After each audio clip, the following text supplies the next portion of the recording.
خصوصی انٹرویو دیا ہے جس میں ان کا کہنا ہے کہ مجھ پر بغاوت کا مقدمہ بنا کر کیونکہ الیکشن کمیشن کی جانبدار کردار پر بات کی، مجھے میرے گھر سے صبح 3 بجے اٹھایا گیا، دہشت گردوں جیسا سلوک کیا گیا، میرے چہرے کو کالے کپڑے سے ڈھکا گیا، تضحیک آمیز سلوک کیا گیا۔ مجھے گرفتار کرنے کا مقصد تحریک انصاف کی صفوں میں خوف پھیلانا تھا۔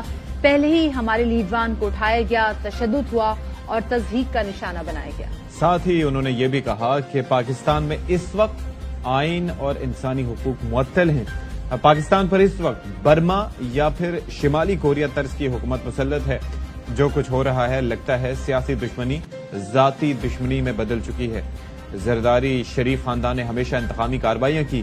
تحریک انصاف کے حوالے سے انہوں نے یہ بھی کہا کہ وہ ایک عام آدمی کو پروموٹ کرتی ہے ان کی جماعت۔ انہوں نے کہا کہ گورننس بحران سنجیدہ نہ لیا گیا تو ملک کے خطرات میں مزید اضافہ ہوگا۔ شہباز شریف حکومت کو بنیادی مسائل کا علم تک نہیں تو حل کیسے کریں گے؟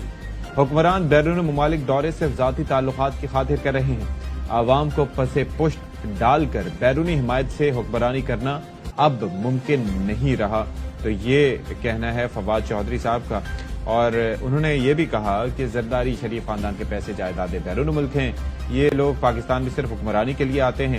عمران خان کا موقف ہے کہ ملک کا پیسہ چوری کرنے والے خیرخواہ کیسے ہو سکتے ہیں؟ عمران خان واحد پاکستانی رہنما ہیں جن کی افغان قیادت عزت کرتی ہے۔